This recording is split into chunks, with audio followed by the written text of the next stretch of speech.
What is the Narcissist Playbook? Think about that for a minute. So you're learning about narcissism, and you're learning about yourself, you're learning about mindset, and you're learning what other people are capable of. One thing that you've already understood, or you are beginning to understand, is that the narcissist uses the same script. They use the same playbook. They use the same playbill. The narcissist is stuck in multiple loops at any one time. You are in one of those loops with them. The loop they were in with you was exclusive to you, but they had other people trapped in different loops at the exact same time. The narcissist knows what they are doing. They also know that any one of the relationships that they are a part of could blow up at any moment. That is why they are loyal to nobody. That is why they care about nobody. And that is why they always, and I repeat, always have one foot in the relationship and one foot out the door. Usually they have one piggy toe in the relationship and the other 19 fingers and toes looking for other sources of supply. The narcissist uses the same script over and over again, as I've shared recently in videos, because it has worked. And what works will continue to work until when? That's right, until it doesn't work any longer. And that's where we are now in this thing called life. That's where we are now in this experience called life. And that's where we are in this period of time, in the year 2026. We are almost exactly through the calendar year. And it is not a coincidence that the narcissist is scrambling for supply. It is not a coincidence that the narcissist knows their days are numbered.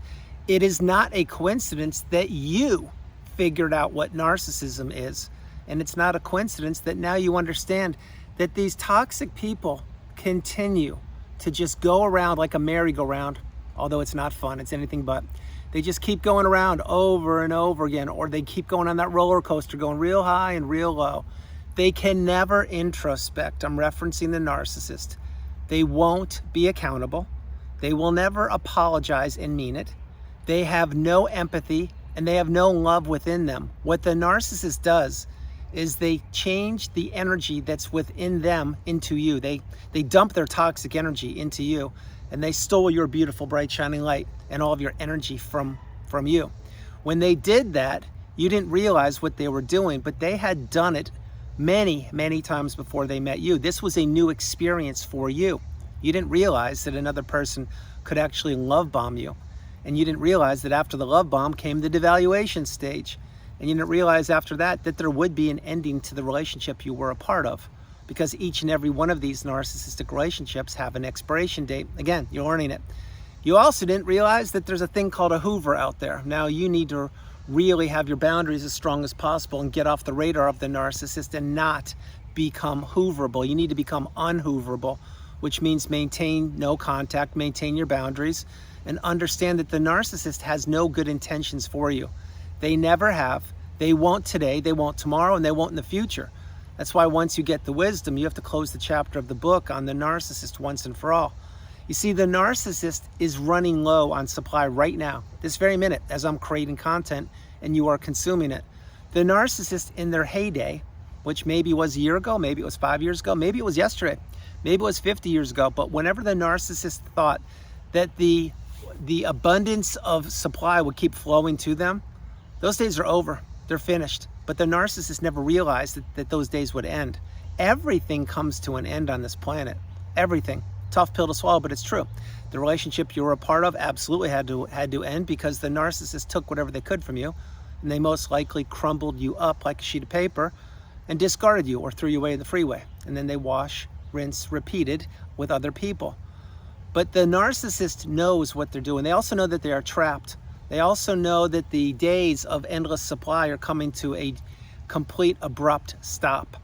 You see, the days of supply being at their fingertips, meaning the narcissist like that, they're over, they're done. And you may say, well, they're really not. They are.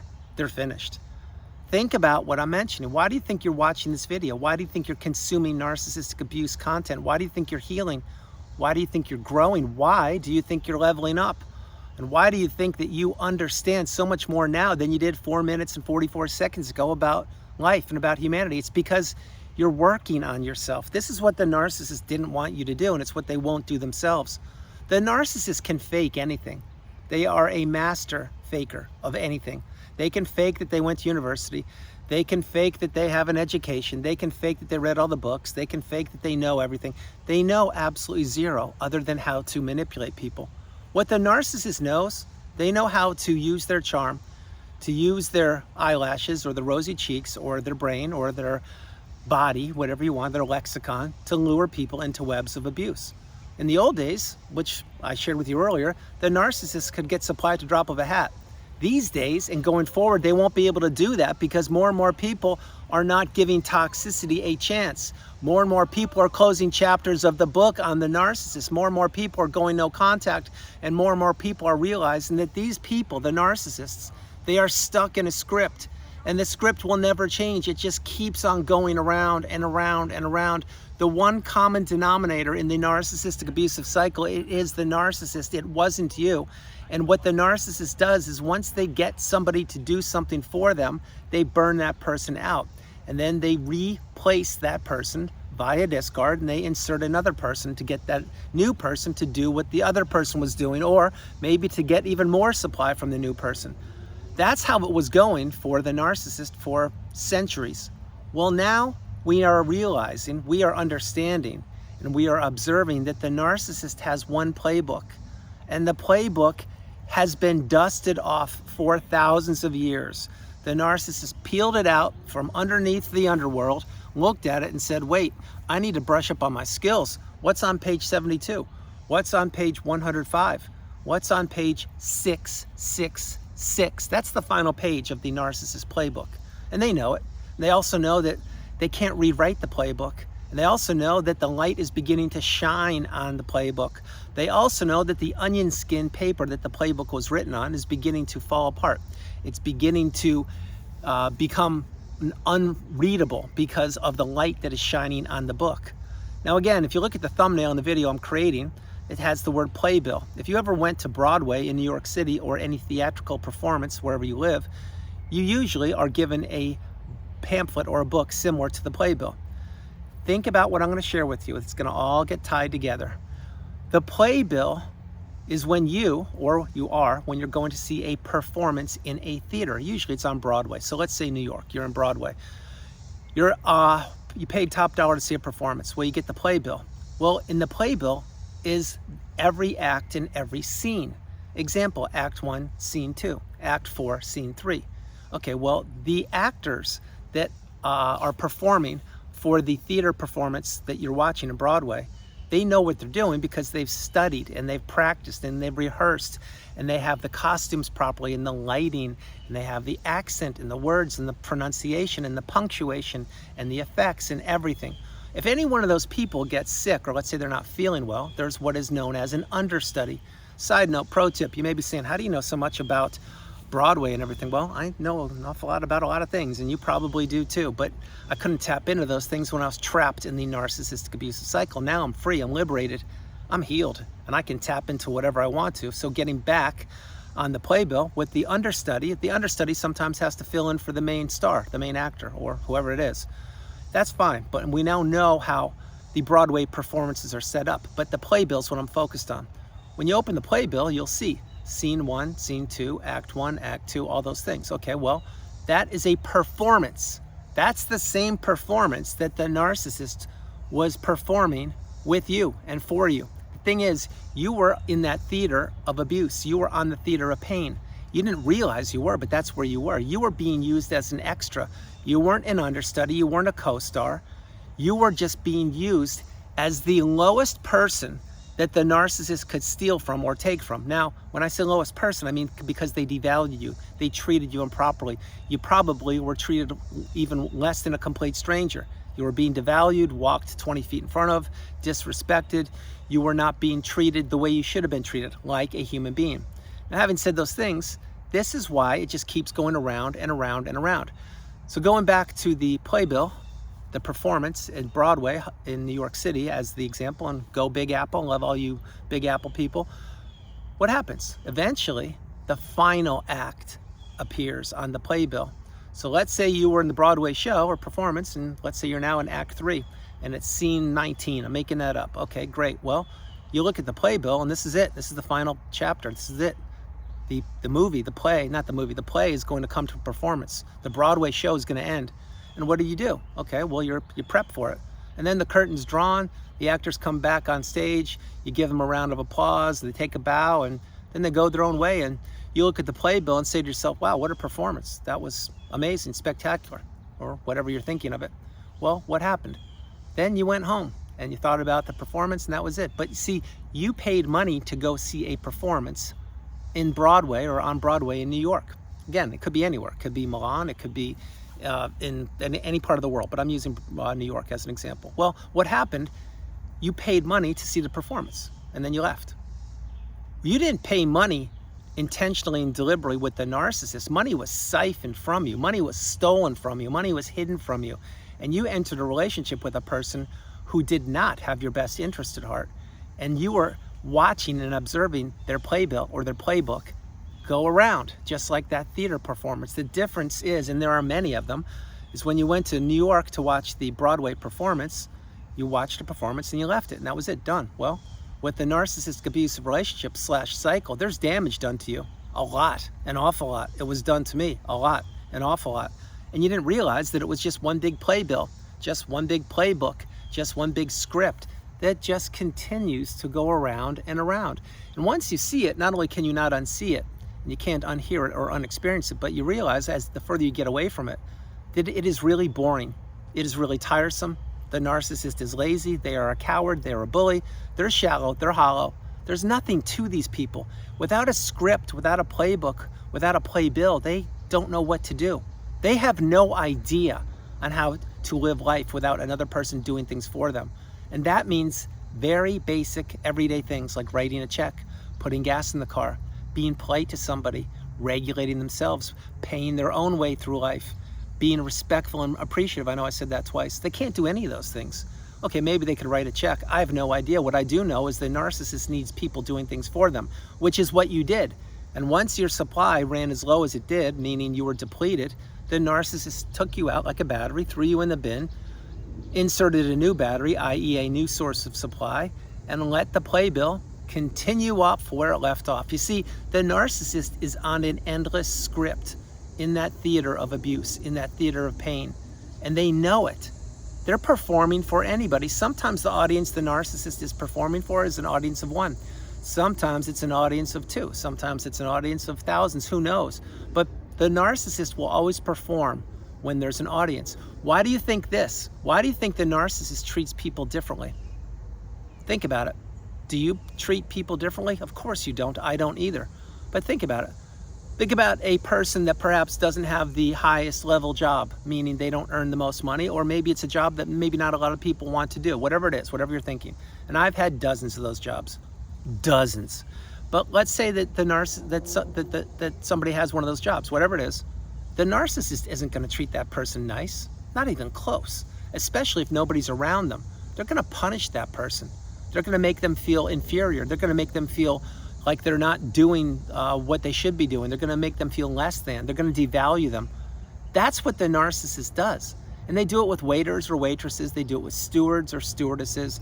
They do it in traffic. They do it in classrooms. They do it in the household, of course. They do it at business. Think about business. If you worked with the narcissistic boss / workplace bully, then you now know that you were treated completely different than anyone else was. There were many different sets of rules. The people that were in bed with the narcissist, maybe literally, but definitely figuratively, they got better treatment than you did. They didn't have to work weekends. They didn't have to work holidays. They got their birthday off. What did you do? You were balled and chained to the work desk during your birthday, during the weekend, during holidays. You were treated completely differently. Why? Because the narcissist was your boss, and they knew that they could punish you because they knew you were going nowhere, because they knew that you needed the job, and also because they had done it to other people in the office setting before they met you. This is why the narcissist uses the same playbook. This is why they use the same playbill. It's why they use the same script. It is so boring. Yawn. Oh, so boring. It's boring. And you may say, yeah, it is boring. Well, it is. Once you really get the message that these people are trapped in the endless loop of misery, the endless loop of misdirection, the endless loop of wearing different masks, and all they want to do is trap people and continue to shock them and get whatever they can from them. When you realize that, then you realize, yeah, the narcissist is pathetic. They are riddled with anxiety, and they are going nowhere fast. They are a sinking ship. They're a ticking time bomb, and they have many, and I mean many problems, and you can't solve their problems. Nobody can solve their problems. Not one human being ever created or ever will be created can solve the narcissist problems. And right when you did help them out, I'll go back in time before I close the video. Remember when you were in the relationship with the narcissist, you would be putting out the fires that were starting intentionally, deliberately, and on purpose? Well, you thought that those fires that were started intentionally, they would eventually end. No, they kept coming at you over and over and over again. And the more you gave, the less you had. The less you had, the more problems there were. The more problems there were, the more you were expected to solve those problems. And right when you solved the problems, there would be 3 more. And you would have to do all the work. The narcissist wasn't going to lift a finger to help you. The narcissist never cared about you. The narcissist never loved you. The narcissist loves nobody. The narcissist knows how to steal love. They know how to steal empathy, time, money, relationships, health, energy, clarity, purpose, direction, reality. They can steal all of that in a split second. That's why you need to close the chapter of the book on this person, go no contact, and delete them. If not now, when? This is why the narcissist has a playbook. This is why the narcissist is always performing. And this is why, using the New York example, the narcissist wasn't performing on Broadway. They were performing on off Broadway, but not off Broadway, off Broadway, the lowest Broadway known to New York City. And if you're performing in whatever Broadway it is, I'm proud of you, not the narcissist, but actors or actresses, because you have to start somewhere. And I had to start somewhere too, and that's what I did. No, I'm not the narcissist. My hope is you're not either. What I'm sharing is eventually it all falls apart with the narcissist. Eventually, it all crumbles. Eventually, people figure them out. And that's what's taking place in this planet called Earth right now. More and more people are doing what they need to do to insulate and protect themselves by going no contact, by blocking the person, deleting them and removing them, and taking their life back and doing their part to help out humanity. I did my part years ago. My hope is you've done your part, which means go no contact, and completely maintain your boundaries and trust your instincts and trust your intuition. If the narcissist can sink their grubby little paws into you one more time, believe me, they will. That's why you need to close the chapter of the book on the narcissist once and for all and never look back. So everyone, that's the video. I hope you liked it. I loved doing it from the beautiful Carolinas. This is Andrew. Namaste. Have a great afternoon, evening, or morning, no matter where you are on the planet. You are not alone. I love you all, and I'll talk with you tomorrow. Enjoy yourselves. Be peaceful. Stay in the high vibrational level. Remove narcissism. Remove toxicity, and understand that it is nothing but a playbill. It is nothing but a playbook. It's nothing but a script. It just keeps going around with the narcissist. It is so boring. You can see it a mile away once you've seen it and once you've healed. And you will say to yourself, when you do see it again, you'll be like, wow, that poor person. Not the narcissist, the person they're abusing. I hope they figure it out. That's what I do hundreds of times every single day. Not when I'm having one-on-one sessions, and not when I'm creating videos, and not when I'm doing what I do for my channel. When I live my life, I see narcissism every corner I turn, and every restaurant I enter, and every time I'm paying something, I hear something or see it. But does it affect me? Absolutely not. It just reaffirms that once you get the message, you have to close the chapter on these people as fast as you can. Conserve your peace, conserve your energy, conserve your information. Do not overshare information. Have a small footprint, and understand that when you're out, you stay out, and that the narcissist will always, and I mean always, try to continue to use the same playbook and the same playbill. But that playbill and that playbook, it's falling apart. It's becoming dilapidated. It's deteriorating. The onion skin paper, you can't read it. It's not legible any longer. And the narcissist will have to go way back old school and try to figure out what to do. But guess what? That ship has sailed. The narcissists are running extremely low. The drought is here, and there will be no water faucet of supply turned on for the narcissist. Not today, tomorrow, or in the future. Too many people are getting the message, and too many people are closing the chapter of the book on toxicity once and for all. Love you all. Talk with you tomorrow. God bless you, and enjoy yourselves and be peaceful. For any of you who made it this far in the video, I'm just going to show you something right here. This right here, between here, right there, boom. I don't know if you can see a face. If there's a face there, it kind of looks like a face. If you don't see a face, it's fine, but I kind of see a face. I see a nose there. That's the mouth. That's an eye, and that's an eye. I don't know if you see it. Anyway, that's why I was laughing. I love you all. God bless you, and I'll talk to you tomorrow. Bye, everybody. Bye.